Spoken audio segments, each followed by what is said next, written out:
department to come in and talk to us about the taxing process to make sure that we get our taxes, and I'm looking at the fee section all the way to the end, I'm sure.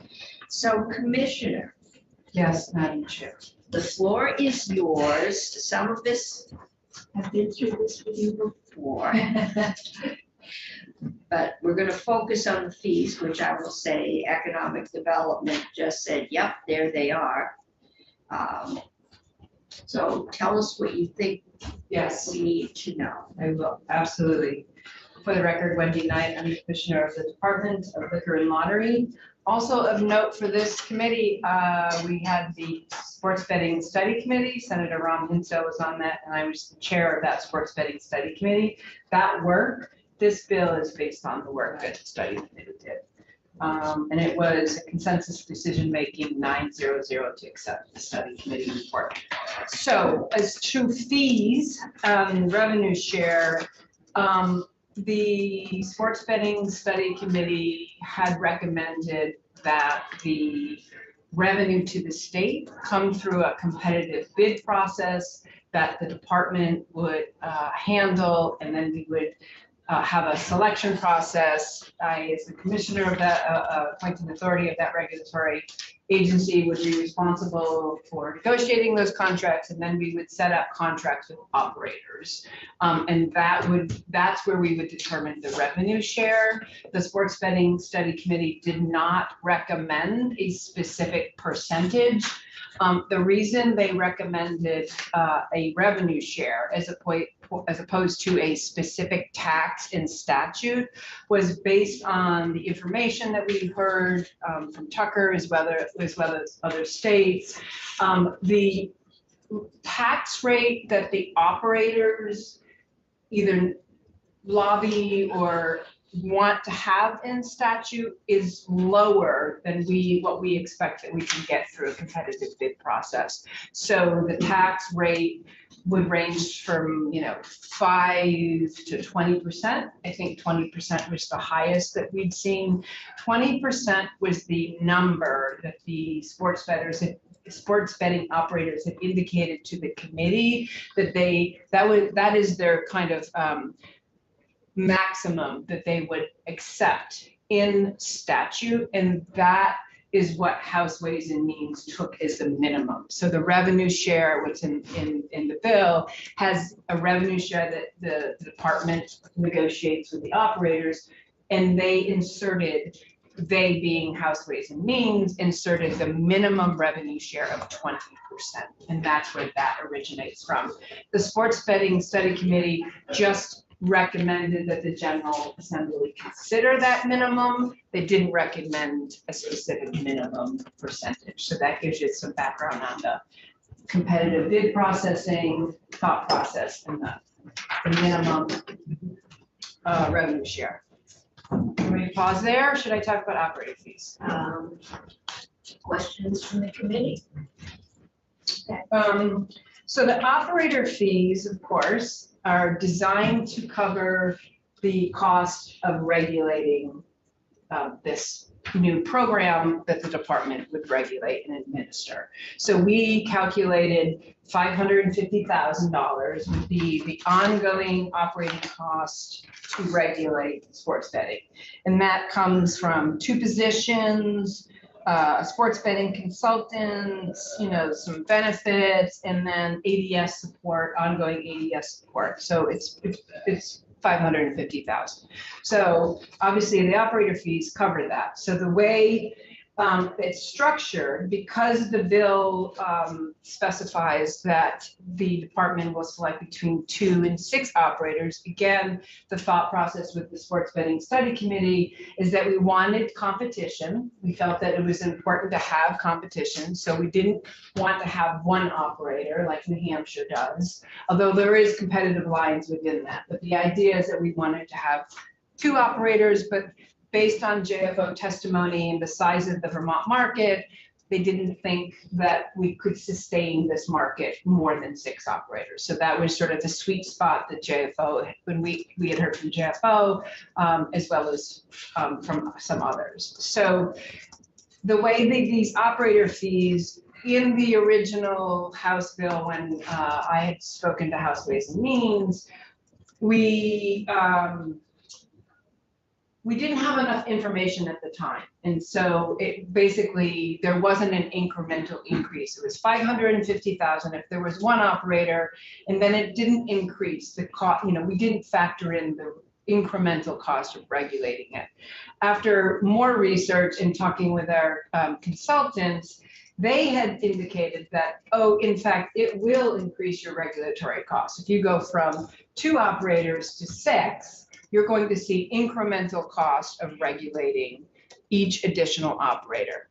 And that is because we have, for each operator, we're reviewing advertising plans, we're reviewing responsible gaming plans, we're negotiating the contracts, so we have general counsel involved, we're having auditing, and so there's the compliance contract. So there's a lot of other work that goes on. And so the formula they said was, it's sort of 1-to-1. It could be 1-to-1, so that exactly if 550,000 is for one operator, it would be double that for 2 operators. But they said it might be like 75%, right? The formula might be 75% of 550 is your incremental cost. So I looked at it and chatted with them, and the formula that we came up was 50%, right? Because I was thinking, all right, I don't know that it's necessarily going to be 1-for-1. 75% seems a little high. Let's assume, based on what they've given us, that the formula is 50%. So what you're doing is saying for each additional operator, the cost is going to increase by 50%. And that's why the new fee structure you see is based on that. So it starts at 1 with 550, and then you add 275 to that. Let's see if I can do my math, which is 725. Am I doing my math correct? Anyway, let me look at your fees. So now 2 operators, is this one, which gives them a monopoly on the whole market. They're gonna pay 550 because they're doing it all. If you have 2, you're gonna have 2 pay 275 each. no. Let me, no, you're Okay. basically adding 275, that's the 50% incremental cost to the total administrative cost of regulating that. So 550 plus 275 is, 725,000. That's the total. So I'm just walking you through my math. I'm just reading the. It's in the amendment. Make sure that the language. I think there's an amendment. There's an amendment. There You is need an to look at, amendment. that's the Senate Economic Development. I'll send it over. All right, are we Are doing we not that? looking at that? It got hit. Oh, boy, I you think, know. Jill, did everybody get this? Yes. You haven't? In the pile somewhere. In the pile is an amendment. I really hope so, because this is important that you have the latest. No, this amendment, all right, so this amendment is the one that was asked for yesterday, adding enterprise fund. So it should, it is, Okay. on our website under Tucker, draft 1.1. And that, no, that says enterprise. So I am not, So the amendment that got voted out of Senate Economic Development is, are you sending that, Charles? Yeah, I just sent it to you, Jill. okay. I have draft 1.1. Yeah, that's the one we got yesterday, just adding to make clear that it's an enterprise fund. Okay. We're talking now about a different draft. Yeah, I have it here, thank you. So may I see your amendment? That you're looking at? Oh, that's not The it. amendment that you're looking at Yeah. has the list of the Yes, fees. in it yes, that we yes. have. Yeah, that Tucker did. So I'm looking at draft number 1.2, H127, 411, TA 852 AM. And that's what Charles sent. just now. Word that. Okay. It's the Senate Economic Amendment as passed by that committee. And the third amendment is what has the operator fees. Okay, So this basically has that math that I'm describing, right? So if you assume a 50% incremental cost, you are adding 275 each time you add operators. So for 2 operators, it's a total of 725,000. The way the bill is written is per operator. So you're dividing that by 2 and you come up with your 412, 500,000. Do we understand that math? Yes. I think I understand the math. I'm just trying to make sure that we find the language that makes it clear, because when I read it, I thought, oh, you've got 6, so there's a lesser charge to each. There is. There is. There is. So if you're adding, No, a lesser charge than 550. Everybody is paying the 550 plus. no, No, no, okay, then yeah. that's what I thought it Yeah. was in the first place. right. So the way, as you increase the number of operators, the per operator amount will go down because you're Yes. spreading out the total amount. The total amount increases by 50% per operator, but then you're dividing that total amount by either 2 operators or 3 operators or 5 operators or 6 Okay. operators. That's how I Yes. understood it. All right. You're correct, Madam Chair. So for 6 operators, that each operator would pay 125,000? No, No, it's 320,833. so you take the 550 and subtract. No. So, So what's the 125? It says for 6 no, operators. you're looking, that is not the right amendment. I'm not looking at the No, right one. that's What not the page are right you on then? Jill just sent an email with a link to the Senate Economic Development. Okay, I'll try that. It's the draft number 1.2 dated 4/11. Ask a question, Chair. Yes, please. So really 2-pronged question. So if I'm looking at the amendment now for Senate Economic Development, for example, the 4 operators, you multiply the 343,750 times 4 is the total amount the state's going to collect. So you're saying that 1 operator would cost the state about 550,000, but if there were 4 operators, it's going to cost us 1.375 million. Correct, Okay. correct. There's that much of an additional cost per, okay. Yes, we assume that's where I'm talking about the 50% incremental cost. So my other question is, did any other states, you said you were speaking with other states that have done this, did any of them have multi-year discounts? Because I get that when another operator getting them up to speed, reviewing other documents is going to be costly, but if they commit to 5 years, Yeah. then there's less of that newness, and that Yeah. newness is where a lot of operational administrative overhead is. Is that anything that was considered so far? We have, there are some states that have that. So I'm seeing where the initial year is a certain fee and then a renewal year would be a lesser amount. So we haven't figured out how long the contract term will be. These aren't going to be your standard contract terms of a state of Vermont contract for a year or 2. Most of the sports betting contracts are 5, 6, 8 years. But that's a valid point that for the renewal year, it could be less. Basically, I had a long conversations with our consultants who have worked with multiple states, and they are the experts for us on this. And so in addition to talking with other states, what we do, we talk with our other partners there. I rely on their sort of insight and advice. And as I mentioned, they were of the opinion that the amount of work would almost double for each operator. In other words, if it cost $550,000, that work would be, replicated for each additional operator. And that's why I said I wasn't totally convinced of that. I think that there is going to be incremental cost, looking at the bill, understanding the work that's involved.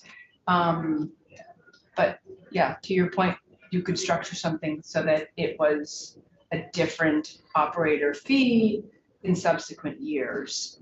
Okay, and we don't have to do that now.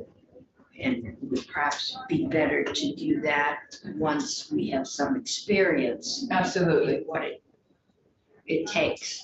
right. And then we could talk about renewal fees, because if these are in fact 5 years, we have time to see if that plays out. It seems logical.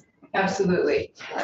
And the other thing to remember is that every year, the department comes back to the legislature with spending authority, right? So we've basically, calculated that 550,000, again, based on talking to other people, trying to figure out what it's gonna take. We'll know, right? We'll know after a year, we'll know what our next, as we build FY25 budget, we'll have a better sense of, okay, were those numbers realistic? For example, Senator Starr had asked a question of, well, that $200,000 for consulting fee, is that going to be needed year after year? And I said, well, I don't know, we'll find out. But we're going to come back to the legislature every year with our budget. And that's where we can have those discussions. Increase the fee, we may need to decrease it. Are you seeing receptive to the notion of like a new operator startup or initialization fee? Yes, as long as we can move these discussions along, and in all honesty, in all frankness, like, time is of the essence, because we're really trying to have the bill passed, stand up sports betting by the end of the year, so that we can take advantage of the Super Bowl and March Madness. Like, those are lost, those are lost revenue opportunities. And if we could get it stood up in mid-November, because we could take advantage of the bowl season and the playoff season, like, every week we wait, every month it's delayed, we're losing the revenue that's going to help us, with They have this. more revenue across the hall. I'm told technically this bill needs to be out Friday. They aren't going to spend it. That's why they would like this bill out by Friday. One question, of course, is on the fees that are cited, particularly as you get more and more operators signed up. I would think that there would be a point of diminishing returns, that it's less valuable to be operator number 6 in a 6 operator jurisdiction that's as small as Vermont. And I wonder how realistic the fees are. Has anybody, in effect, have you tested them in terms of how likely they are to attract the operators that you want to have? I think the operators are planning to tell you about that. Well, they will tell us that the Yeah. fees are too high. Right, of No, course. We have pre-filed testimony Yeah, mentally at Yeah. this point. well, so Unless again, somebody could tell us it's too low and we're happy with that. so, I mean, we look at some other states, New York State, which is a very different market, right? I mean, their operator fee for the first year was $25 million. Mhm. So then they have a percentage of tiers. So the only thing that we can do right now is do as much research as we can and talk with the sports betting consultants and estimate what we think is a reasonable operator fee. And your consultants have basically said, these are reasonable fees. They actually told me that we should have it higher. So with their formula, they were recommending a 1-to-1 or a 75%. So basically they were saying you could justify for each additional operator, your work is going to double. So you're going to go from 550 for one operator, a million point one for 2 operators, right, et cetera, et cetera. But I wasn't completely convinced that the work is going to actually double. So I did the 50% formula. And that's where I think Madam Chair is recognizing, as I'm sort of trying to articulate, is we're going to find out when we hopefully get sports betting stood up, we're going to find out how it's working, and if the operator fees are sufficient to cover the amount of work.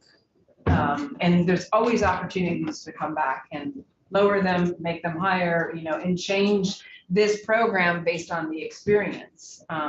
We're relying on what we see from other states and the consultants that are helping us out with that. Okay. Any other questions or areas you would like me to comment on? Okay, bidding process. I've Yes. heard that there might be some concern. Do you have any idea how that might go?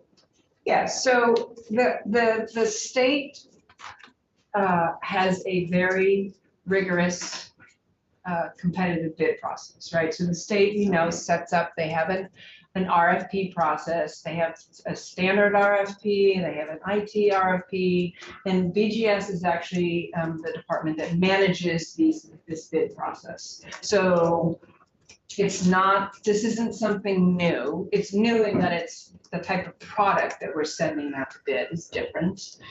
We have the advantage of the other states that have sent out RFPs. So we actually have copies of New York's RFP. We have copies of New Hampshire's RFP. So there's been a whole groundwork laid in terms of how this is done. And so we would, you know, send out an RFP that would include the minimums that the bill is requiring, and then it would include other things that we see from other states we think are valuable and that our sports betting consultants are recommending we have in terms of the selection criteria. The board approves the selection criteria. We send the RFP out. We give a certain amount of time for the operators to bid. We receive those. It's all documented. The information goes on the website. There's a date, there's a question and answer period. When the questions come in, they're populated. It's a Standard state bidding. Correct. Bidding process. Correct. We create. It's not some kind of auction or. No. Okay. Nope, we have a reviewer panel, and then we have a scoring mechanism that we establish. We have presentations, we select the operators based on the criteria that we've asked for, and then we begin the contract negotiation. So then we offer them a contract, and then we have that contract negotiation, and then we execute again, standard state contracts. There's a whole process, 3.5 bulletin, you follow, the general counsel is involved, agency administration, it's all very standard. We execute the contracts and then we launch. Questions? Yeah. The contracts, what are they contracted to do? They're contracting to do all the things that we've identified in the RFP that we need an operator to do. So some of that is based on what's in the bill saying an operator must do X, Y, Z. Then we have, again, we've learned from other states because we can see what the RFPs are from other states. So we take a look at those provisions. So we craft our RFP based on partly what's in the bill, partly what other states are doing that we like, and then our sports betting consultants advise us on. And then basically your RFP, your selection criteria, that gets turned into your scope of work in a contract. So you take those provisions and you say, these are the duties of the department. Here's what the department's going to do. Some of that is articulated here. And then you're going to outline what all the operators are going to do. And people are they the bookies? They're actually running? No, they're the sports betting operators, FanDuel, DraftKings, BetMGM. These are these probably I'm sorry to international. say. It's okay. They're the ones. We're trying Who to you betting eliminate with. those little illegal bookies. That's, Okay. that's what we're trying to do here is, Replace them with legal. yes, replace them with sports, legitimate, nationally operating sports books who are at this point operating in multiple states. So that's actually one of the criteria is like that's one of the questions we ask. Are you operating in other states? So that they can demonstrate that they have experience. see if there's been problems. Correct, correct. And the value is that we have a lot of lessons learned, and I think that's one of the things we discovered in the sports betting study committee work, is that we could see what the other states were doing. And we can see, you know, for example, when we had testimony last year with Senate Economic Development, one of the states that had set this up had so much advertising revenue that it detracted from the revenue that the state collected. So just to give you an example, and I know that Massachusetts is a much larger state, they just did a go live with online sports betting. They passed a bill in the fall, and on March 10th, the online sports betting went live. In the first month of operations of that online sports betting, which is what we're proposing as well, they brought in $9 million in tax revenue to the state. Now, remember that first month, those are people that are already sports bettors, right? They're not new to sports betting in that first month. So we know that what's happening is the state is able to collect that $9 million that would otherwise go to the mob. Frankly, that's what illegal offshore betting is. It's money laundering and organized crime. And it was the Massachusetts map that we saw with the lights, with the bets either being placed or trying to be placed, and they could show you the people in Vermont where they were trying to, at that point in time, trying to place a bet in Massachusetts and being denied because they weren't in the state. Correct, they weren't. So, and that's what happens with the betting right now, right? There's the illegal market, and we know from the American Gaming Association that states collectively are losing $13.3 billion in tax revenue. And that's going to the illegal offshore markets, which are basically organized crime.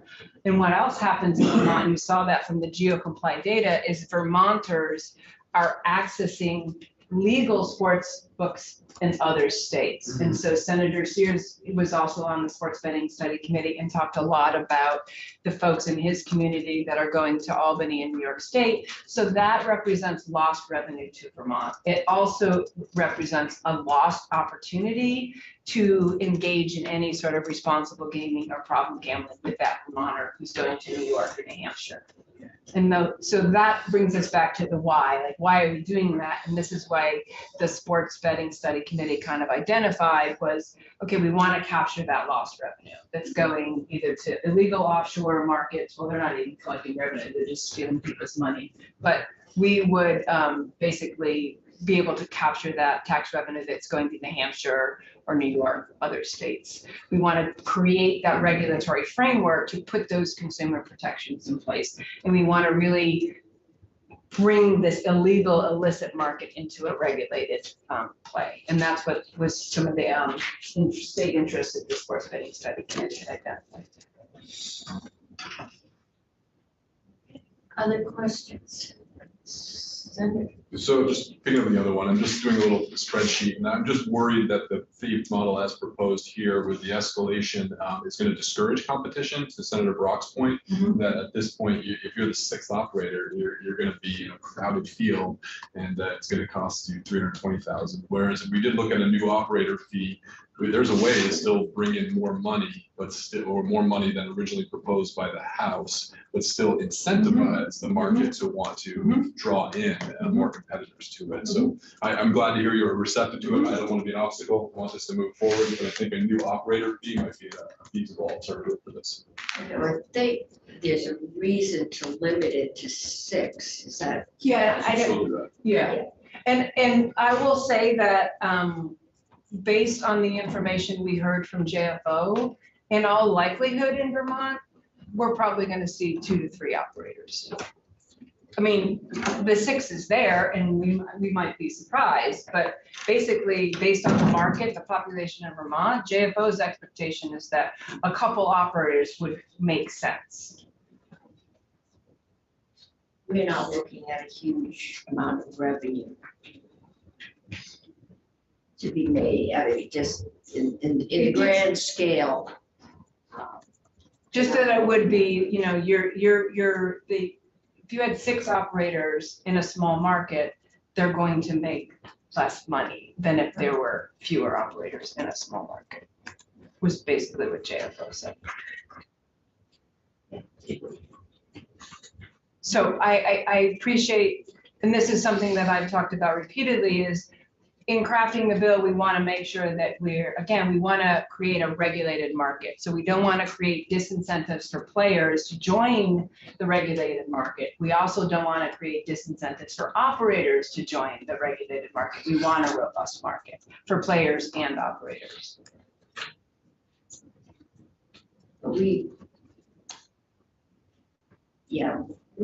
Until we go out to bid, we won't know. We won't know if we get 2, we won't know if we don't get enough, and there's in the bill, the possibility that we won't get anybody qualified.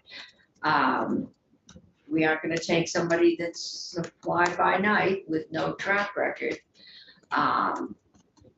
And so until we go through the process, we are not gonna know the lay of the land, and once we do, then we can adjust. If we feel we need to do a lower new operator fee or something,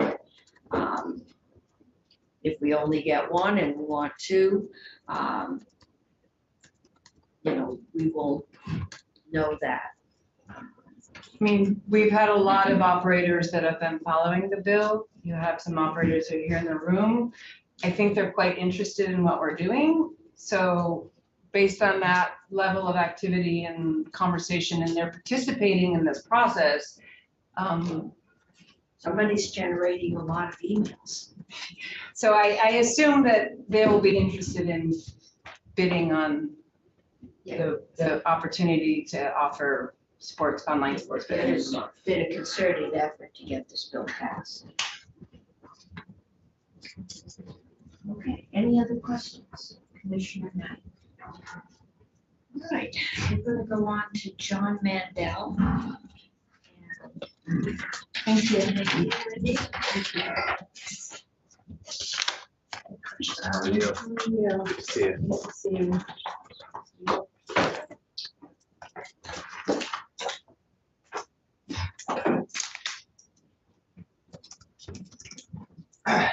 If there's anybody else who wants to testify, please let us know when we get to the end. Good afternoon. For the record, my name is John Mandel, and I'm here on behalf of the Sports Betting Alliance. And I would be remiss if I also didn't put on the record that I'm a class of 2009 University of Vermont graduate, like some of the other catamounts I've seen in the room. I came here today to chat a little bit about the fees and related to your question, Madam Chair, about whether to wait and assess at a later point.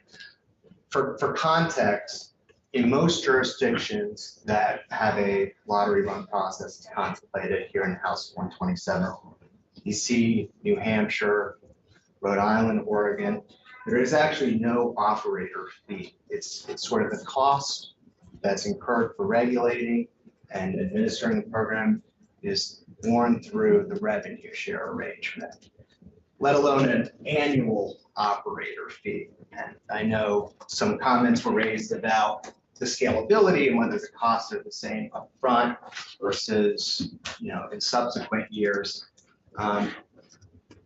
Practically other states that have a licensing scheme and a statutory tax rate, an annual operator fee or a license fee is also somewhat rare. And in those particular jurisdictions, it's significantly lower than what's being imposed here, especially when you adjust for the size of the market. So when you're assessing a licensing fee for mobile sports betting operators, you take in one, the cost to administer, review the applications and so forth. But 2, obviously, how big is this market going to be? I think we've all discussed that Vermont is not going to be the same size as New Hampshire, New York, certainly not the size of New Hampshire, pretty much any other size of states that have legal regulated mobile sports betting. So just to give you a couple examples here, Connecticut assesses a $250,000 application fee for an operator. And then it actually assesses, this is one of those states that does assess an annual license fee, and that's $100,000. Now, Maine assesses a $200,000 licensing fee, but importantly, like most states, it's for a term versus an annual fee. So in Maine and many other states, you pay a licensing fee for a number of years. In Maine, for example, it's 4. In other states, it can be 5 years. That's typically how it's processed. And it's important to note, Maine and Connecticut also set a much lower statutory tax rate than even the minimum rev share. But I know we don't want to go into that, so I won't digress.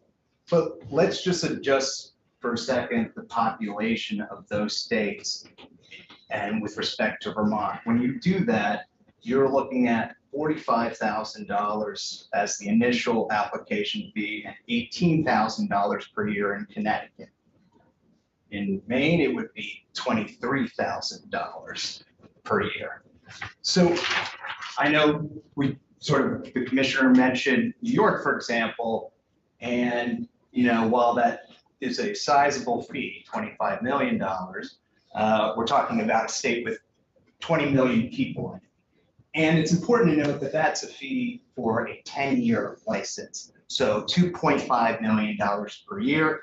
Adjust that for the state size of the Vermont population, $160,000 per year.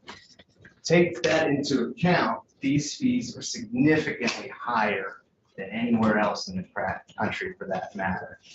And so what's sort of the consequence of waiting till later to sort of reassess the fee, as opposed to creating a framework where there is an upfront fee that covers a certain amount of years, and then perhaps looking at an appropriation in subsequent years if that's not enough to cover the regulatory costs. Because we're all talking about what it could cost without having specific information. And so that's always an option, but the consequence of not doing it in the sort of legislation now versus later is with respect to the interest in bidding into this market. We're looking at a minimum of a 20% bid in addition to these licensing fees. So what we could see likely is reduced interest among operators to apply, and thus we see less likely a more robust competitive market, which I think is the legislative intent here. And so we see more difficulty in meeting the demand of consumers that want a competitive market, that are going to states, primarily from Vermont, are going to states where there are multiple sports betting apps like Massachusetts or New York, and less so in states where there's limited options. And also importantly, capturing that out-of-state tax revenue when they do come in for a wonderful weekend at Killington, or just to come for Brewfest, one of my favorite times of the year. If they're coming from states where they have multiple apps and they don't necessarily are able to use the same app in the state of Vermont, they'd have to, for example, download a new app or use an app that they're not sort of familiar with. That could be a barrier for them to actually wager legally in the state of Vermont, and thus losing the opportunity to capture that revenue. And so related to that point, with these sort of fees set at the level they are, it's going to have a factor into how much an operator is going to ultimately bid, because we know that there's a floor of 20% as well as this fee contemplated, which, as I mentioned, states that have gone through an RFP process like New Hampshire and so forth, or have lottery run systems, they don't assess this type of operator fee. So what consequences, you could have lower amounts bid for the revenue share, and thus there's a short-term and a long-term missed opportunity to capture more revenue as a result.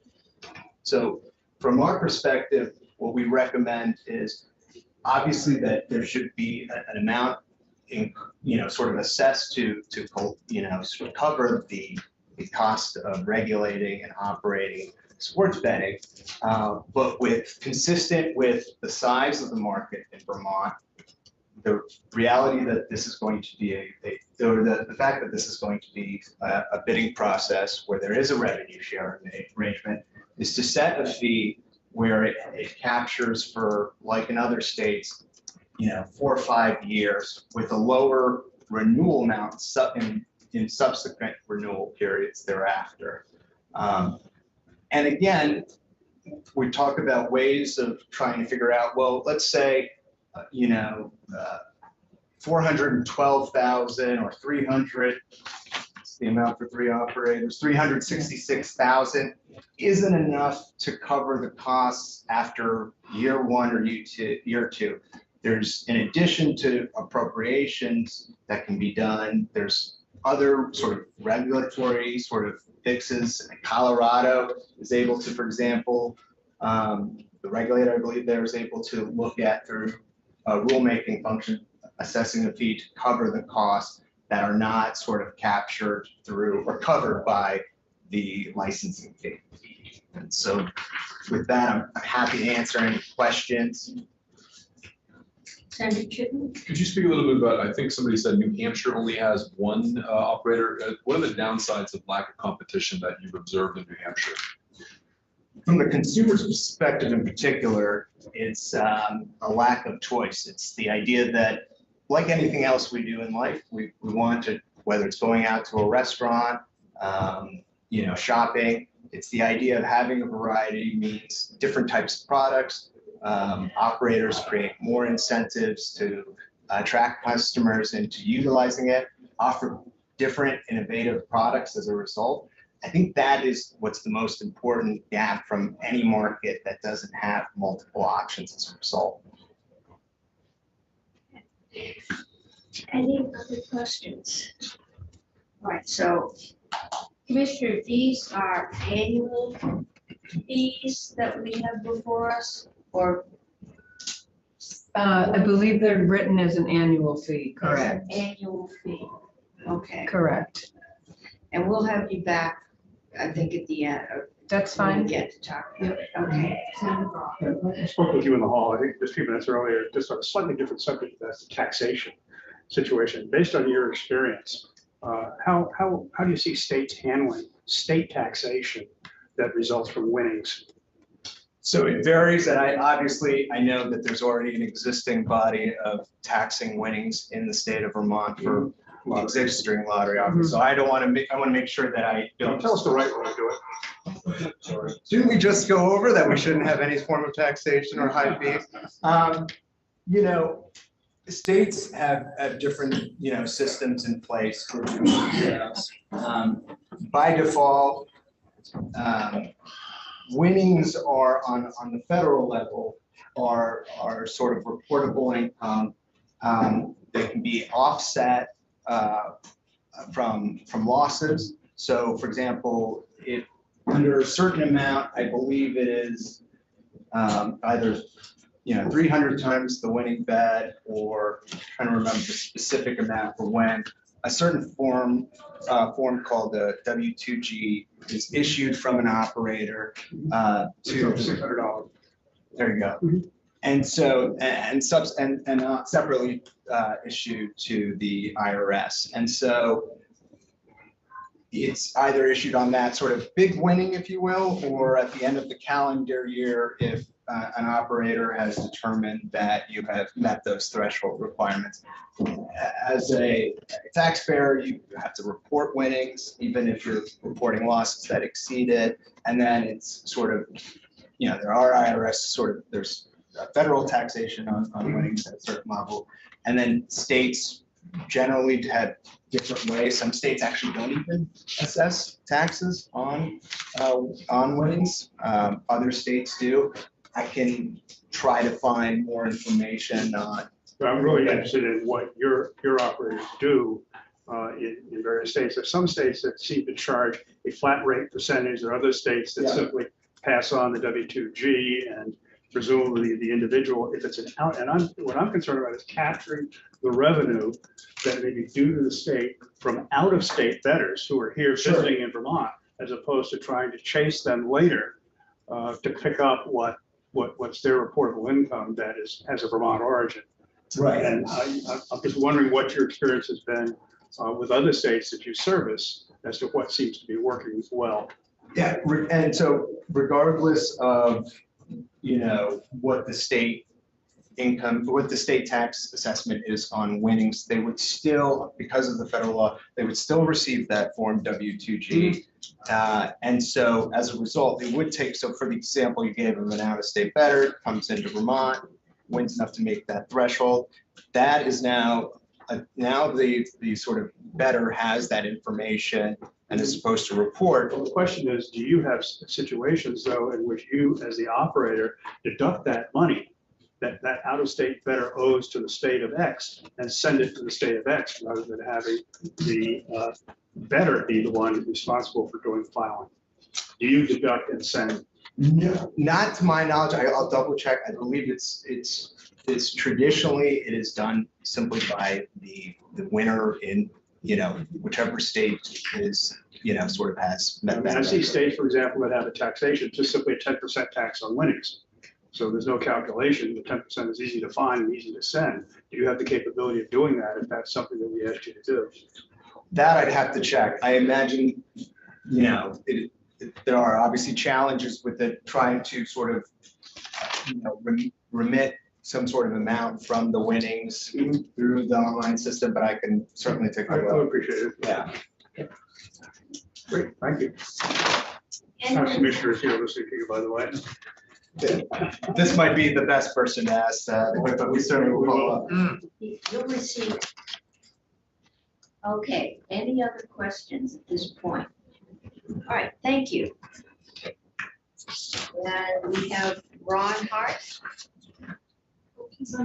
He's on Zoom. There he is. Okay, Mr. Hart, welcome. Hey, everybody. There you are. Okay, full screen. Can everybody hear me okay?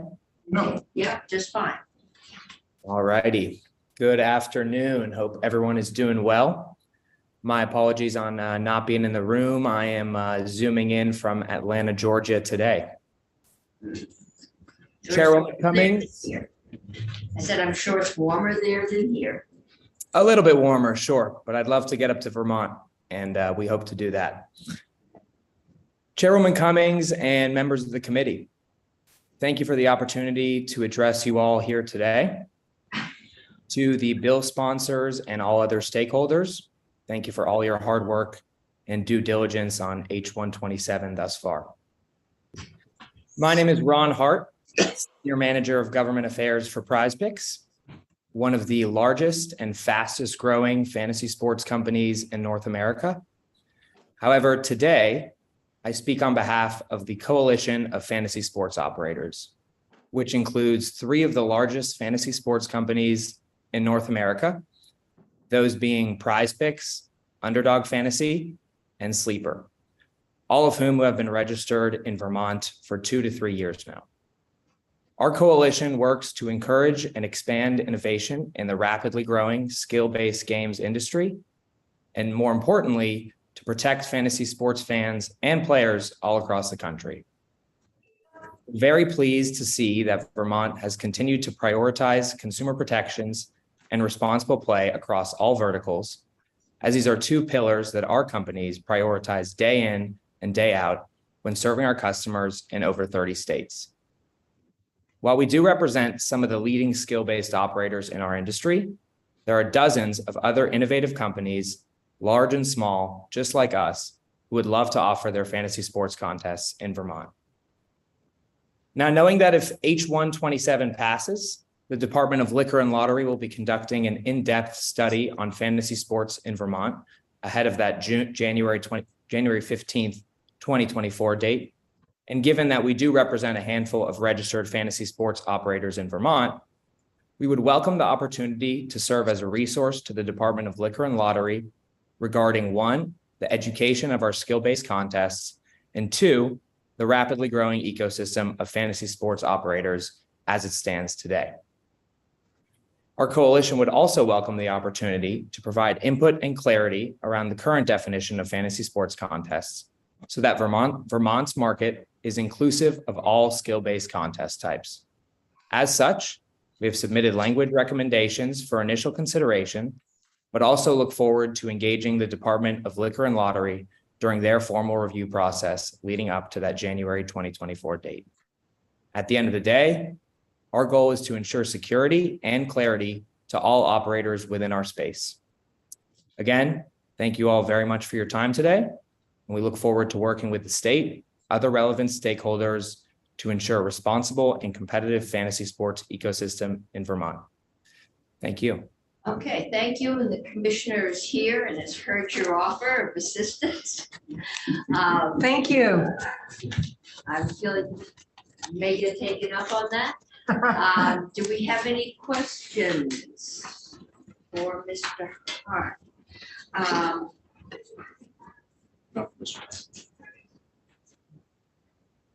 Okay, yeah. I want to see if we have any questions for Mr. Hart first. Okay, I am not seeing any. We do have time. We have Commissioner Bolio. Can you wait till? Okay, we'll do Commissioner Bolio. And you want, I'd just like to share that table to just sort of Okay. visualize the point. you have an alternative model. Okay. So Commissioner, I know we talked to you a little bit when you just happened to walk through the door and you grabbed it. Chance to send this to you. Does Abby Sherman's answer regarding the taxation talked about yesterday?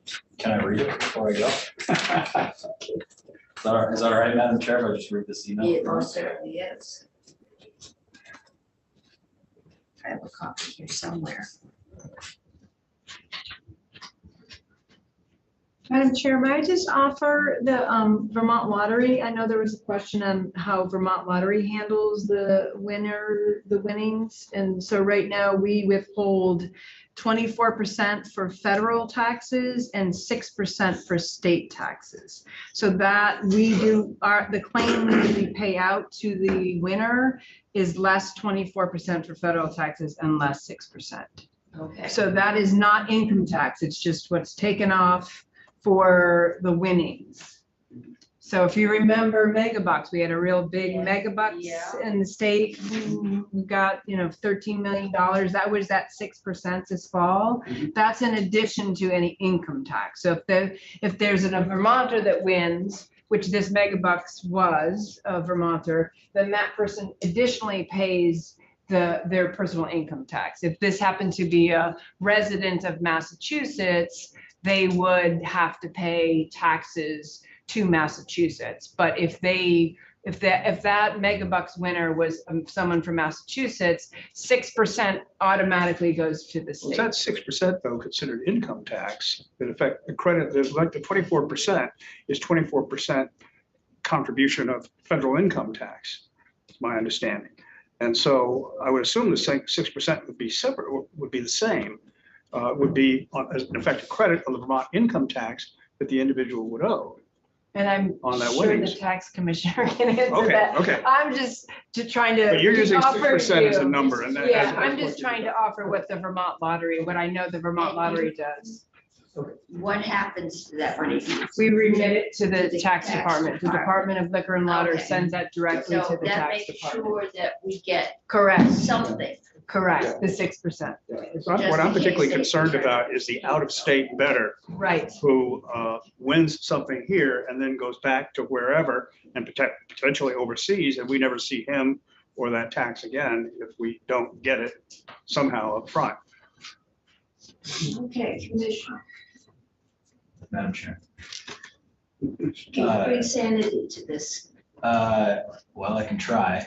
Craig Bolio, Tax Commissioner. And yeah, so maybe it would be helpful, Madam Chair, if you could, what are you hoping that I'll speak to? Just the non-resident piece, taxability of gambling? I think what we're looking for is how are winnings taxed? Right. How do you deal with losses if you do it all? What is that 6% that's taken off the top for a lottery winner? And does that apply both to in-state lottery winners and out-of-state lottery winners. Am I missing anything, Senator Brock? Anybody? Fundamental issues. All right, let me try to hit all that. So sports winnings, sports betting winnings would be considered gambling winnings, which are taxable federally. And because they would be included in adjusted gross income, that's where Vermont starts. So they would be taxable in Vermont. One interesting point that you mentioned about the losses. So those are Schedule A deductions. So we do not recognize those in Vermont. So we would not allow deductions for gambling losses in Vermont under current law. Lottery winnings, so not talking about sports betting, but lottery winnings are explicitly defined as Vermont income, even for non-residents. So if the ticket is purchased here, it's Vermont income. As you heard from Commissioner Knight, the lottery does withhold Vermont taxes on that. Withholding law in Vermont says if you're required to withhold federally on a payment and it's taxable in Vermont, you're required to withhold for Vermont. So existing withholding law should cover that for Vermonters. Okay, so the gambling wagering winnings would, the companies would have to withhold. That's right. All right. And the commissioner has authority to set the rate for, we call them non-periodic payments. The rate right now is 30% of the federal withholding is what we ask folks to withhold for Vermont for these non-periodic payments, things like lottery and sports betting winnings. That's federal withholding is 24%. 24%, I believe. Yeah, I think that's the standard. Yeah. So that would be a little over 7%. In Vermont, 7.2 maybe. As for this email about the question related to non-residents, I think I agree with that analysis. It's not entirely clear to me if you're vacationing, you're a Massachusetts resident vacationing in Vermont and you place a bet here where that's sourced. I would want us to understand that, and maybe I know that we've heard from some of the operators. I think that's a good question to ask them. I don't know if it's when you place the bet, if it's when the event happens. So happy to try to be part of the solution there. Well, because theoretically, what could happen is a person could place the bet here in Vermont, and then the event that they're betting on happens 2 days later when that person is someplace else. Yep, I think it's a fair question. And I'm not entirely sure how other states are handling that as well. I always advocate for consistency. Before we pass this out. I mean, I look all over the board at what are the states, there's several charts online that say how each state is handling electronic winnings. And in some cases, there are percentages that are just way all over the board, from 3% to 6%. In one case, it was 51%, hard to believe. Yeah, so in that case, you're saying there's a separate tax rate on winnings? Well, it's whether that's what's unclear, whether it's a separate tax rate or whether they're withholding a set amount and then calculate it later. That's what's unclear in the stuff I've read. Yeah, so we have the flat recommended withholding rate, and then because it goes into adjusted gross income, it would go into our normal personal income tax progressive rates. And then the question is, are the statutes that we have in Vermont adequate right now? Is there any change or anything that should be put in this bill to do that? And even if it isn't, is there something that we should do in terms of notice to people? Just like the operators do notify people that the 24% federal tax, I'm not sure what notification they give of any state taxes that are withheld. And should that be done too? So certainly on the withholding issue, I think current law is clear. If you have to withhold federally, you have to withhold for Vermont. I don't have concerns there. I also think it's very clear that specifically for Vermonters, it's taxable, right? It's going to flow through adjusted gross income. Really, the only outstanding question for my chair is this the non-resident question, and it's a nuanced one. I accept that. So my team is working on how other states are handling that, and You happy are to. working on that. Yeah, we're working on it now, and I recognize the committee wants to be able to get that answer soon, and so we're. Well, the Appropriations Committee would feel better since they're booking revenue from this bill if we passed it out. However, we're not, I would rather we do it correctly. And let them take on faith that we're gonna pass this out. Because the budget has quite a ways to go, but.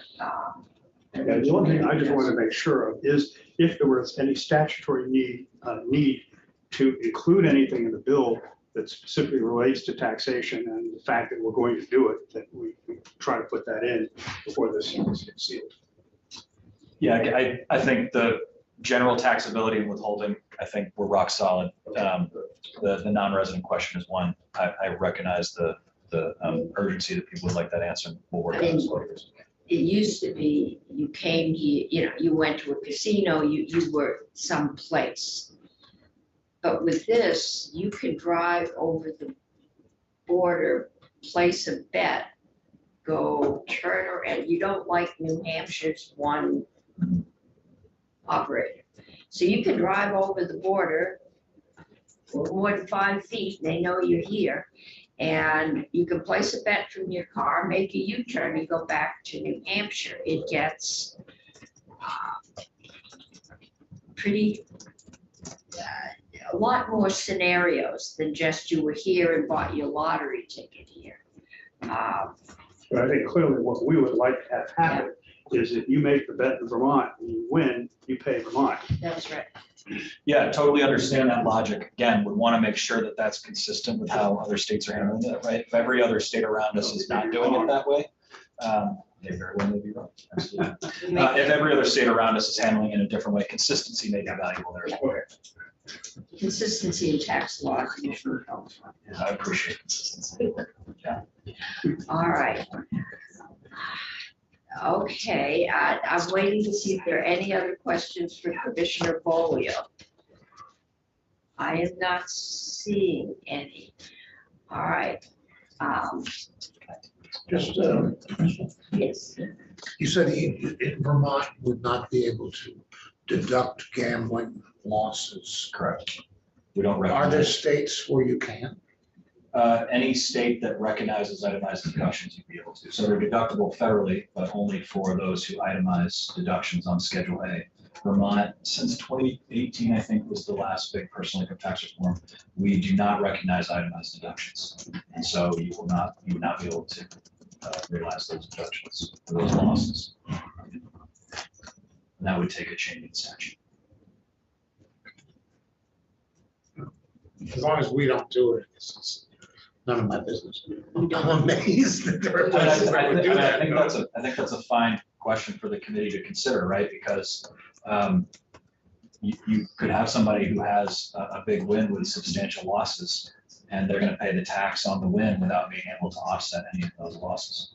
Right? Whereas at the federal level, they will be able to take those Okay, but they losses. can't take the losses which shows up in their adjusted gross. No, No. because again, so that the itemized deductions is after adjusted gross income. Okay.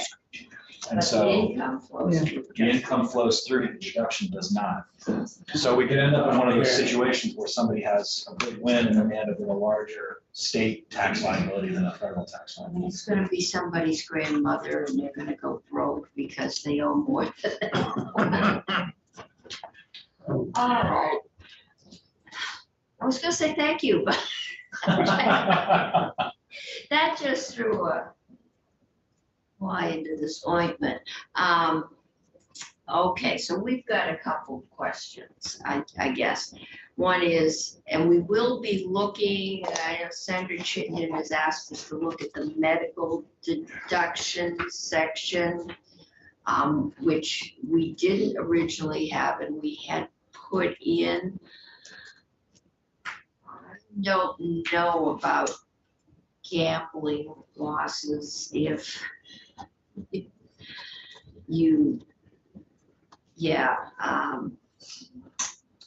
if we aren't allowing charitable deductions and we've got all kinds of limitations, we basically didn't, but we can consider it. Well, if I may, Madam Chair, keep Yeah. in mind though that we have a charitable contribution credit in Vermont that is trying Yes. to mirror that. We don't offer the deduction itself, Right, but but we we're trying to have offer that direct. benefit. I'm still not sure I'd be comfortable offering a gambling losses credit. I don't think we have to do it. I don't, yeah. You're gonna get the big deduction is your federal. You're gonna get that. Which is what we say in other things, but it's there to be looked at. The other question I think that's been brought up is our fee structure in line with Mhm. others, with other states? And Senator Chittenden has asked to share. So can I just illustrate a couple of things? You've got it up there already, okay. So what I have- Yes, thank you. So this is what I understand from as passed by the House. So one operator, 550,000 for a total amount to the state. And then two operators, 275,000. And then it was the way they passed it incrementally, that 6 operators came in, we'd get 750,000. As the Senate Economic Development Committee proposed, I believe I see something like this. When I do the math out, they've got 2 operators at 412,000, that bring in 825,000 that year. I just want to walk us through to orient where I'm going with this. And so now if there were 6 operators, you get 6 times 320,000. So we bring in next year 1.9 million if 6 operators were Okay, selected. I'm trying to remember. Randy, do you remember why I can, So Matt, I can comment. This is Okay. our Budget. proposed amendment. okay, that I didn't remember economic Yeah, it's development. additional cost. Yes. Correct. This is what I've been describing. Okay. Oh, I'm sorry, I thought you were passed it. Okay. No, No, well, we did, but we didn't do it because we did any calculations. It was a request. Correct, from me. That was what I was describing as the incremental cost, that I got the information from the sports betting consultants. We did the math. I came up with 50%. So it works. Now, can I just follow through on my next? So I like what you Of got here. course. What I've got is gonna get us that same amount, 1.9 million, but just for the first year. And so what I just wanted to put in for discussion this is what I pulled together during this meeting here, is if we instead had a new operator fee. And so for this first year, we get 150 the first, for just 1 was selected, we get 2 times 150 if 2 were selected and 3, so on. Then I made this be the difference of what the previous amount was as proposed by the House. And if you did all that, the total annual amount going forward, we could budget for beyond the first year at $1 million. But for this first coming year, since I know we want to stick with where we were, the total amount that would be acquired or accumulated the first year with the new operator fee, if 6 people were selected, would be the same 1.9 million. It'd just be less for the annualized fee. Now, the reason why I think that's important is that if you look at these annual fees, I'm concerned with what's come forward from Commissioner Knight is that this, I don't think, is going to encourage competition. And I think we're going to end up with 1, maybe 2 operators, just because these are higher amounts, and a higher amount to enter a more crowded market.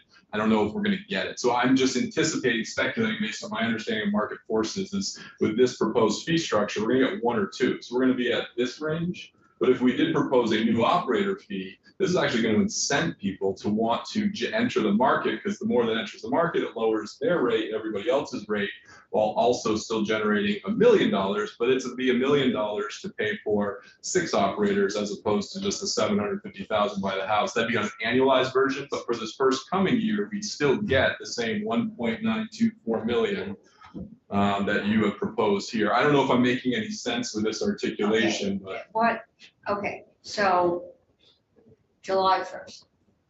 next year with this Next model, year, we yeah, get whenever. 6 operators. Every new operator would pay 150,000 One time, one time to get their foot in the door. get up to speed They with your commission. operate for a year, and then every year thereafter, they would pay 400,000. If there was only 1 operator. All right, If there were 2 operators, they'd pay 262. If there were 3 operators, they'd pay 216. This is the difference between the as passed by the House minus the operator fee. Here we go. May I ask the question, Madam Chair? So the new operator fee, so we do a competitive bid process. We send it out. We have 3 qualified bidders. So each of those 3 qualified bidders are going to pay 150,000 as a one-time operator fee. just to be selected and start operating in Vermont. Correct. And then in addition, if there are the three operators in the scenario I described, they're each going to pay $260,660 when we sign the contract, Yeah, every year, the annual fee. annual fee. So you're gonna see the three operator scenario, 150 plus 216 times 3 gets you at 649. That's not with a 150. The 649 would just be every year you get that. The first year you get 3 times 150 plus Got it. 649 at the 1 million. I just think this will encourage more competition if we want that. Because your annual fee for that operator is less than what we have proposed in the Senate Economic Development Amendment. But you'd still get your 1.9 million the first year. You'll get a lower amount, you'll get half that amount annually thereafter. We can always raise the fees if it's not enough. Less. Do you understand that I work for the governor who doesn't agree with raising fees and that I love my job? So no to that. That given, we might make you do so. Okay, That's but just the point I wanted. yeah, Mhm. and that's a possibility, and if we do it, it's not her fault. I guess, but it's been raised that our fees are much higher for a much smaller market. So population has no bearing on the operator fees. The operator fees are what it costs the department to regulate the sports bettors, the sports operators, right? So whether we're in a state of 20 million like New York or 660,000 in Vermont, that has no bearing on the operator fees. The operator fees are meant to cover the cost of regulating. And what my sports betting consultants are telling me is that it will cost the department more money and more time incrementally when you add operators. So I'm just trying to make sure that we cover those regulatory costs. Again, this is new to Vermont. It's not new to other states. It's not new to the sports betting consultants. I like your idea. I'm not opposed to it. I just don't want to get hung up on operator fees. Okay, and the worst case might be if they weren't high enough. That's the concern. Once you've got a contract Correct. and we're running a deficit, I don't think anyone would object if we came in and wanted to alter the contract and lower the amount. But I think they might object Right. if we came back and said we're gonna raise the amount. So pretty much, we're stuck with what we set, at least for 5 years. Is that what The only- your minimum contracts were? The only benefit that I see to this proposed model that I put forward, that I'd love to hear your thoughts, is I think it will incent more operators, if that's what we want, because that means more annual revenue. I'm worried that the proposal you put forward, it's likely to have 1 or 2 operators, and then we're just gonna look at the 825,000. That's my concern as well. Yeah. Is that it will dampen Right. the market, and therefore we'll wind up with less overall.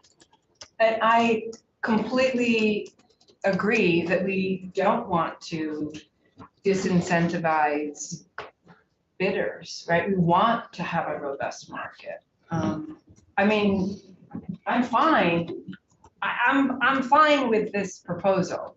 Okay. It makes sense. Well, I would mean, you envision, for example, if you had a proposal like that, of doing a contract for a set period of time? And then the question would be, what's that period of time? Is it an annual contract, or is it something like a multi-year contract that you use as Right. part of the bait to get people to bid? Right, we would really do a multi-year contract. It would not be a standard annual contract, but in that multi-year contract, whether it be 5 years or 6 years, you could identify that there is going to be an annual fee that they pay. I mean, You That's could set fine. the annual fee though, Yep. could you not? Yeah. I'm saying, this will be the fee that you will pay Correct. for the first 4 years, 3 years, 5 years. Yeah, the contract could establish an annual fee, Now, absolutely. You would recognize that you have a possibility, if the concern that you have comes true, that the cost of regulation would be much higher than that fee would produce. And then the question is, where do we get the delta from? Right, and that's my concern, and the chair is expressing that, is it's much easier to lower your operator fees than increase them. Because we will have the earnings in an enterprise fund, so there is What's that? Has that ever happened? Earnings? Lowering fees? lowered fees. Yeah, we lowered them on nurses. I've lowered fees. We have a proposal on the liquor omnibus bill to lower a fee. A licensing fee. They, if you're good and it doesn't cost a lot to regulate you, we lower your fees. Okay, we're gonna have to wrap up because we have Michael O'Grady. And I think we're gonna get a bill out. Senator Bray. Question, do we have any data from other states to suggest that declining fee structure has worked elsewhere? Just my impression on It that has market. an intuitive appeal, but I'm just wondering if there's data for it. To Senator Brock's question, that, is that your question, that the declining fee structure is actually going to incentivize operators to bid? Yeah, well, we can certainly ask, I mean, I just don't know how other people have done it and what the experience has been. Yeah, We have a couple of operators here. who yes, would ask the question. I can feel the vibes. I can see. All good vibes. All good, okay. Starting to feel like they're You said, out. well, that's good, all right. but I can definitely ask that question of our other state counterparts and our sports betting consultants and get back to you. Yeah, I think that's what I'd I will like definitely get back to you. on to do. I think anecdotally, Disinterested parties safe to might say have a this different is answer. far more Exactly. incentivized conversion than the deterring system that is currently in the bill. Because the goal is to drive more revenue through the sports betting revenue share. You want more operators driving that revenue up. All boats will rise and you'll drive more help you pay, because even the regulatory costs can be absolved through administrative fees. I just need to identify. I'm sorry, Chair, I jumped over. That's fine. Sorry, Madam I Chair. run a I'm little Joseph bit. Tyrell. I'm Joseph Tyrell with C-17. You want to mention, Yes, we want to be careful, we're not trying to incentivize more gambling. What we're trying to incentivize Right. with more operators, people that have certain platforms that you're used to using, they might come to Vermont, just not gamble, but they would otherwise gamble elsewhere. So this would allow for the operators with platforms of their choice to then collect that revenue. But it's not driving more gambling, it's just allowing for more people That's- that gamble. yes. to gamble. the fact is though that there will be problem gambling. There is problem gambling. I just wanted to make one point, Madam Chair, before you kick me off this chair. Well, Mr. O'Grady has entered, so it's his fault. Okay, so in the proposed amendment fee structure, if there were 3 operators, that would be 366,000 per operators. That is the amendment that the department put forward. See that? I thought that I had heard Mr. Mandel, yes, I think I have your name correct, that in Connecticut, it was 350,000 per operator when there was 3 operators. Did I not get that right? No, yeah, and so there's an annual fee of 100,000, there's an application fee of 250,000 and then an annual fee of 100,000. So 350. So 350 for the first year. That's correct. And then only 100 That's after our that. search, that's it.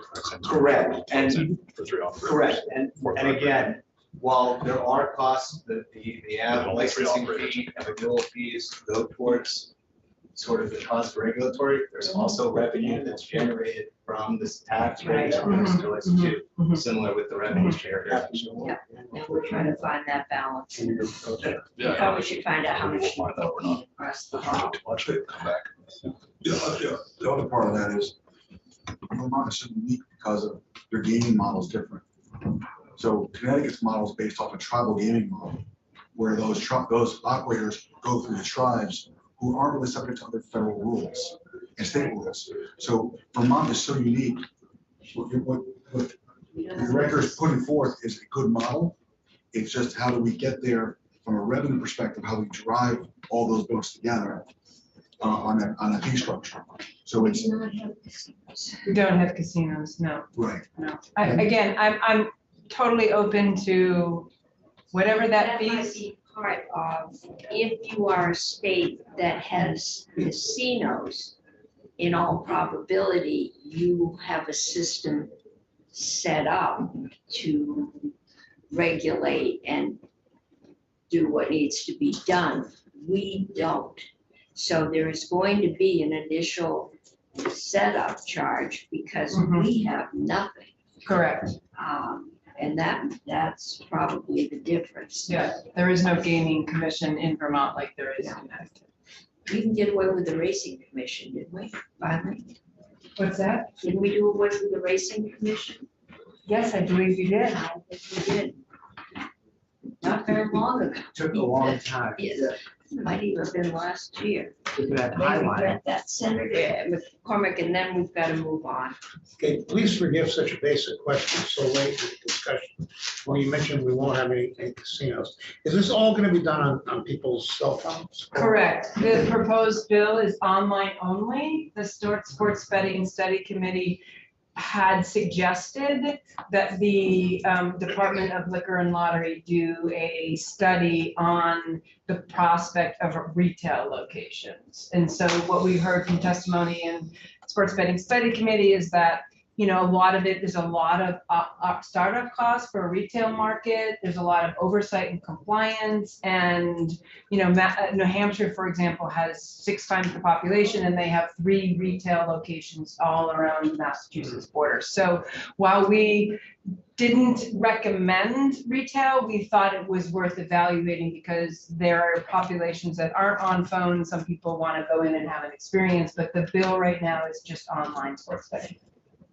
I'm saying you do it in the back room of the general store. On your phone? Sure. No, just have it. You're still working on the bookie. Get a little bit of character into the thing, you know?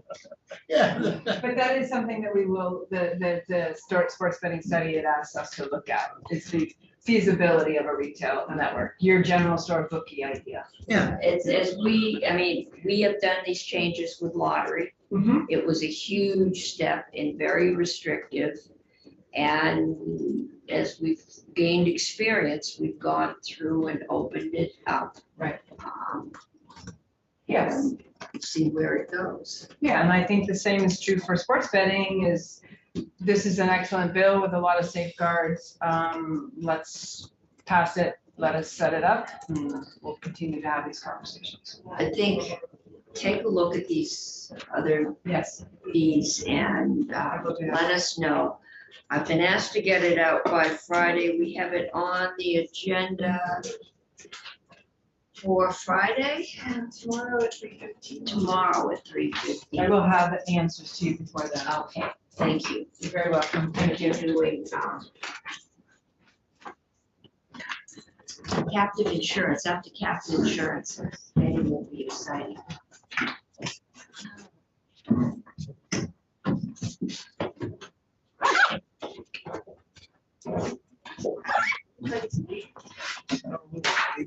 Nobody cares about wastewater fees.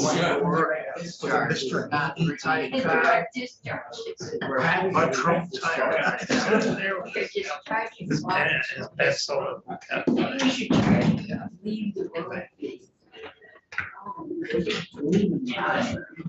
I'm feeling like the operators, I wasn't sure if they're sitting behind me or they're at the table, we're ready to go. This whole thing, I mean, between, well, sitting here, it's not weird for me because the voice and the video are in the same direction. But in economic development, or a lot of them, you're looking at somebody there, but their voice is coming out behind you. And in the big rooms with 2 screens, I'm looking there and the guy next to me is looking there and the voice is coming out down there. And it does do strange things to your perception, like, what machine am I talking to?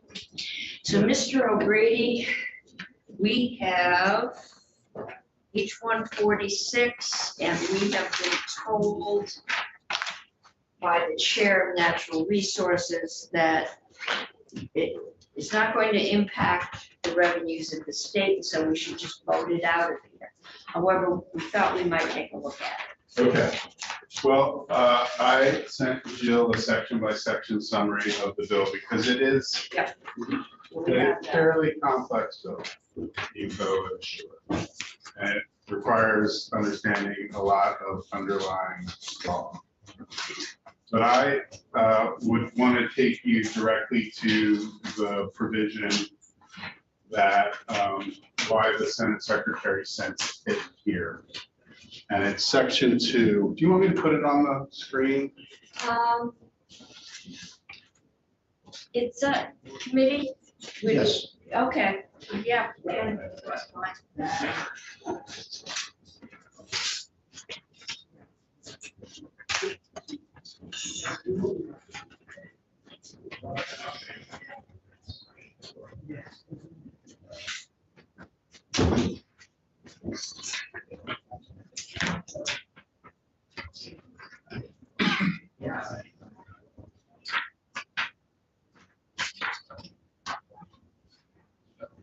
You gave me co-host, I just admitted into the.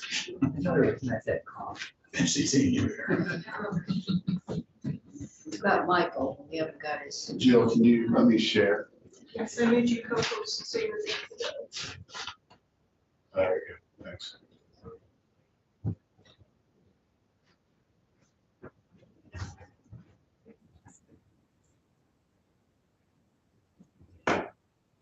All right.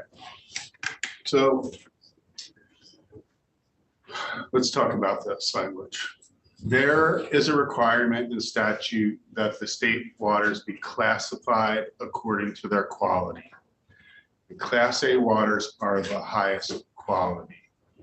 And currently in statute, it says no person shall cause a discharge of waste into a Class A water, a high quality water, except for on-site disposal of sewage, so an on-site wastewater system like your septic tank, with a capacity of 1,000 gallons per day or less, that are either exempt from or comply with the environmental protection rules.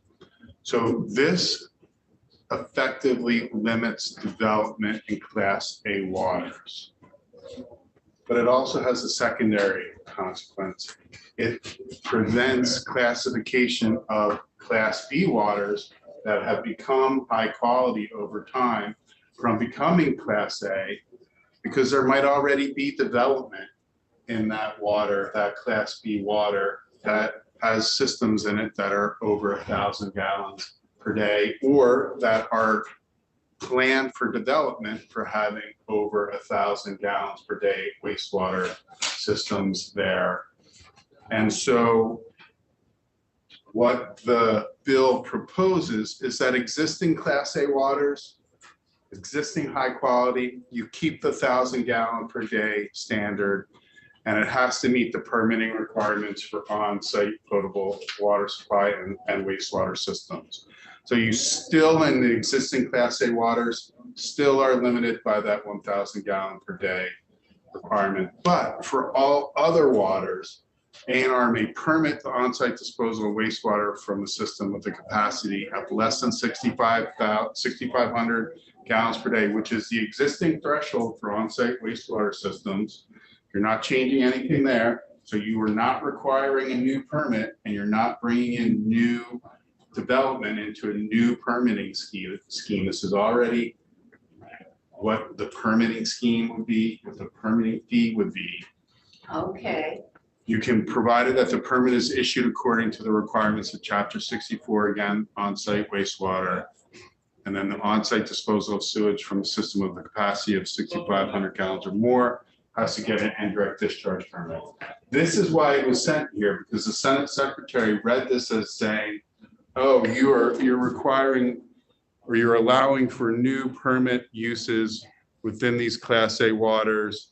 Well, that's not really what this does. It's basically saying that ANR is going to have the ability for waters classified as Class A on or after July 1, 2023 to permit them as on-site wastewater systems with a capacity of less than 6,500 gallons.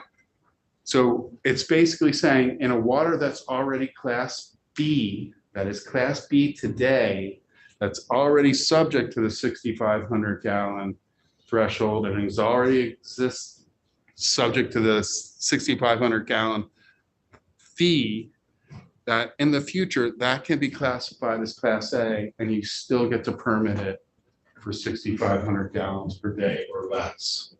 Okay, what is the class? Tell me the Class A. I need a visual. So that is on your section by section summary. A Class A water, there's a Class A1 water, or waters in a natural condition that have significant ecological value. Class A2 waters are waters that are suitable for a public water source with filtration and disinfection or other required treatment charactered uniformly excellent. So Berlin Pond is a Class A2. Two, yes. All right, so there is housing built around it, not on, but close. So that housing, if it's already Class A, that housing has to comply with the 1,000 gallons per You day. said your septic tank holds 1,000 gallons? It has a capacity for it. Why do I think a 2,000 gallon septic tank is standard? Because you're a realtor and you Yes. know that generally, people will tell you that a bedroom has, each bedroom is 150 gallons per day. But it's really, they're built for 250 gallons per day. So if you got a 4-bedroom house, you're at 1,000 gallons, and then you have to account for rinse water and wash water as well. And so you're over 1,000 gallons per day in your 4-bedroom house, and probably in your 3-bedroom house as well. So this would have this would allow smaller scale development. Well, that's what it is today, Okay, right? And existing Class B, you can build up to 6,500 capacity gallons per day. okay, But you can't build that 6,500 in the existing Class A waters. But some of these Class B waters are high quality waters, right? And so you want to be able to give A&R the ability to reclassify that Class B as Class A, but still have the current permitting scheme, because some of the development there is already it's already. at that 6,500 gallons per day. New development, It will apply to new development. it will apply to new development, even the higher rate on those orders. If it's classified as Class A after July 1, 2023. Okay. Now, a waterway that's Class B right now, after this date, that Class B today can take 6,500. That's right. Class B, you could have some Class B waterways that really are high quality that simply haven't been designated as Class A yet, is that? Because you have this limitation and you don't want So to, you wouldn't make the change to Class A, even though it really is Class A for all intents and You purposes. get a lot of resistance Yeah. if you suddenly said everybody's septic system was out of compliance. but when you go to Class A, that does have environmental benefits because the agency has to what's called to do continuous planning for its waters to identify those uses that are appropriate for their waters. And then there's this thing called the anti-degradation implementation policy, which says that once a water has been designated a certain use or a certain classification, you can't allow uses in that water that will degrade that water. Is this where we get into no motor boats and no water skiing? No, that's Good. that's another one. That's another, but basically, it has a development potential, but it also has an environmental protection potential as well. Because once you've upgraded to Class A, this Class B, you can't allow uses that are going to degrade that Class A water. But you will be able to do up to 6,500 for wastewater, but further on in the bill, there's another check on that. It's called the anti-degradation implementation policy. And it says That when you're gonna go through on-site wastewater in that Class A water, you're gonna have to do an A&R individual assessment of that. And it may require what's called a tier 2 analysis underneath anti-degradation policy. That is not currently how pretty much any septic system is permitted right now. Currently, the state septic system law is pretty unique. It's based on professional engineers or licensed designers sending in with their professional stamp on it that they have met all the requirements, and their professional status is on the line if they don't comply with all. But now, if that Class B becomes a Class A, you can still put a big septic tank in if you want. But it might require that rather than get Joe, my neighbor, who has his environmental septic engineering certificate, So I might have to go to A&R to get it. right. So you'll see, this is the on-site permitting standard. The secretary shall give deference to a certification by a licensed designer with respect to the engineering design, except for systems with a design flow of more than 1,000 gallons per day located in a Class A or Class B water, B1 water. B1 water is a high quality B. So you will have to get systems with design flow of more than 1,000 gallons in that Class A or B1 shall be reviewed by the secretary independently of the professional engineer's certification to determine if there would be a measurable reduction in the chemical, physical, or biological quality of the receiving water. If it's going to be degraded, right? So you can't degrade that water as a result. And when required under ANR's anti-degradation implementation rule, the secretary shall conduct a tier 2 analysis, which is I'm not going to get into that, but it looks at how. How expensive is this? Well,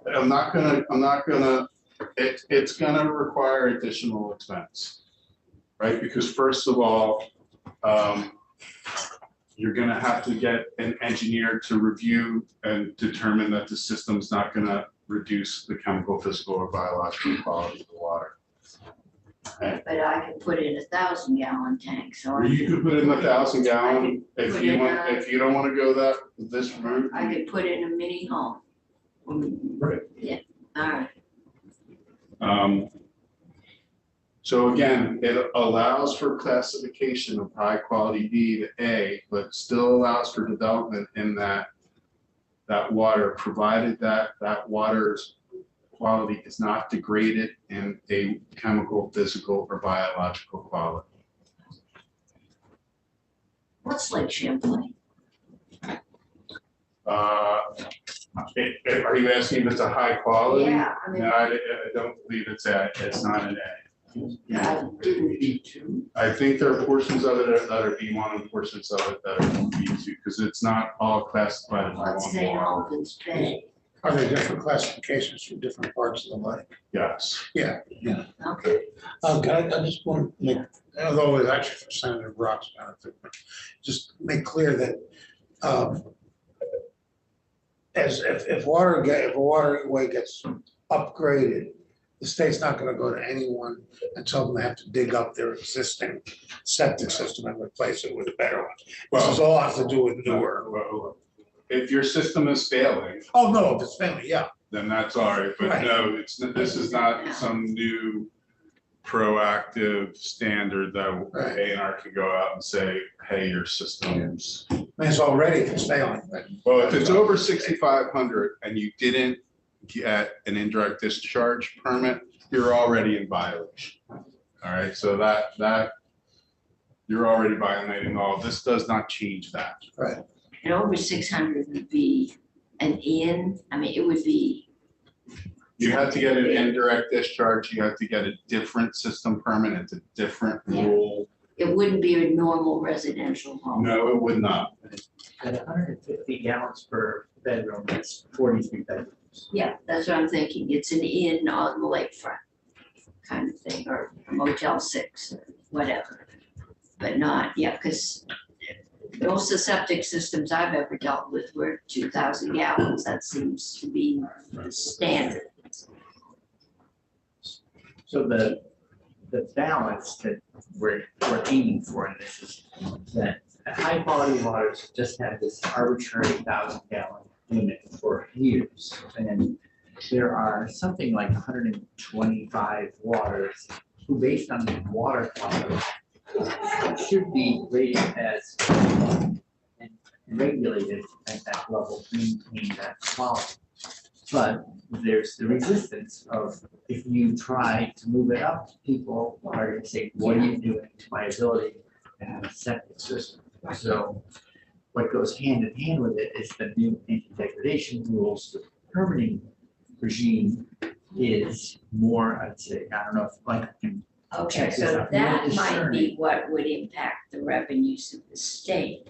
Now, see, that's the thing. The revenues remain unchanged. Because if you were in a Class B before July of 2023, you had to get a wastewater system permit, right? Okay, yeah. Right, and so after July of 2023, say they reclassify it to a Class A, you're still not gonna have to get you're now gonna have to get it's the same fee. Okay, all right. Right, so the fee, the revenue Well, impact, if more people had to go for an A&R permit, Right. that might increase. well, that's, as Senator Brock asked, could this allow for new development in a Class B water or Class B1 water? It may lead to that. But honestly, I don't really think it's going to be significantly different from what it was today. But it takes away this, like, hey, we can never classify it as Class A, or we can never build in a Class A. Well, you're not going to build in a Class A that was classified before July 1, 2023, but you're going to have that ability after July 1, 2023. Okay, but we would have more in Class A.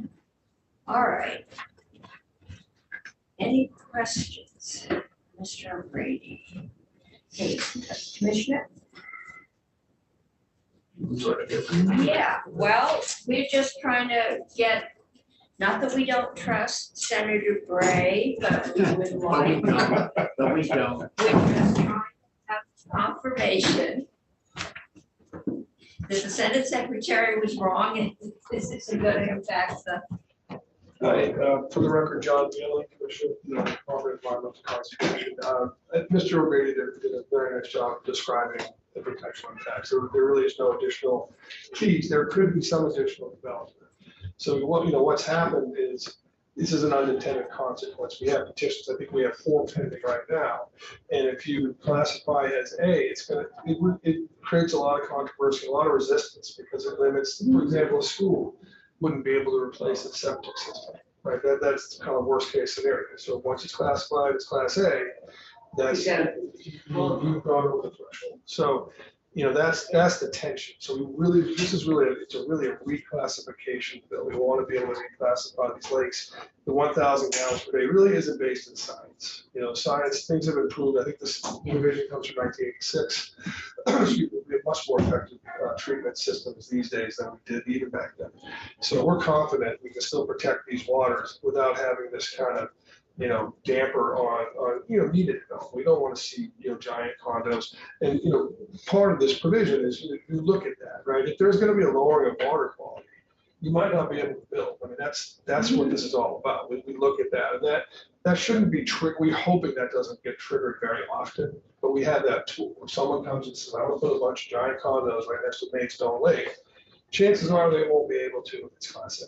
We'll be able to prevent that. So it's a more nuanced and reasonable approach. So 1,000 gallon was just too low, and frankly, just doesn't meet with modern science. So lakefront property, I think it is pretty much out of the reach of most Vermonters, just the land cost. So, but there are, I don't think Woodbury Lake is a Class A, but there is a general store right on the lake. There is the town hall and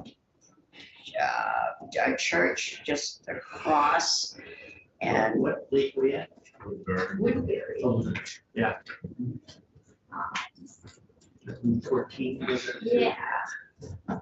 So, it's pretty sure.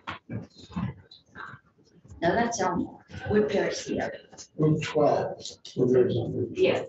Woodbury's on 12, Elmore. Forgetting 12, 14, 15. Yeah. So anyway, Elmore has the general store right on the lake. Question. I'm just, I don't remember the answer. It came up in our committee discussion. The 1,000-gallon limit, do you recall when it was set? 1986. Okay. Yeah. And that's, I know when we started doing it, we had a lot, and that was Woodbury Lake camps that didn't meet the septic standards. They didn't have enough land to do the septic standards. There was a, and that may be where the 1,000-gallon came from, as a compromise. There were a lot of primitive systems along the way. I like that primitive system. Yes, Sounds very. kind of nice. Peaceful. Earthy. Yes. So. Primitive camp.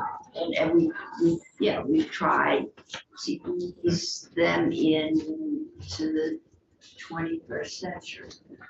So, okay. Committee, any other questions? Commissioner? All right. We have this bill.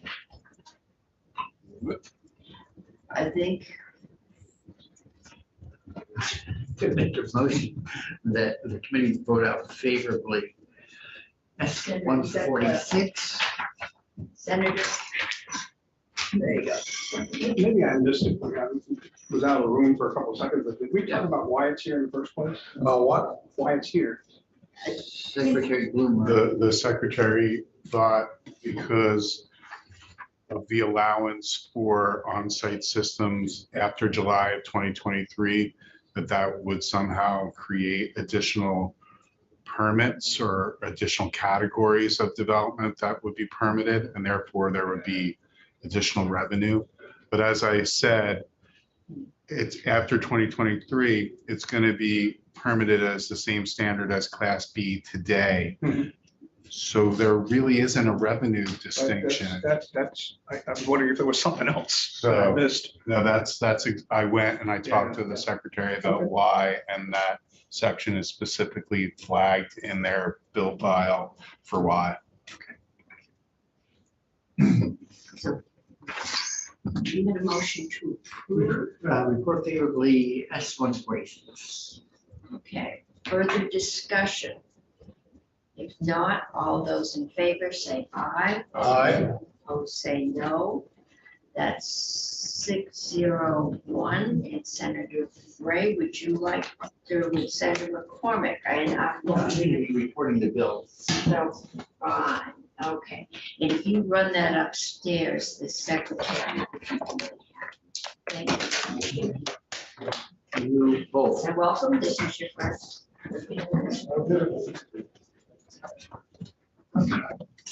I am keeping this, Senator McDonald, because this is perfect blackmail. What do you say? Senator McDonald can't vote on this bill, the gaming bill, because I have substantial investments in illegal offshore gambling.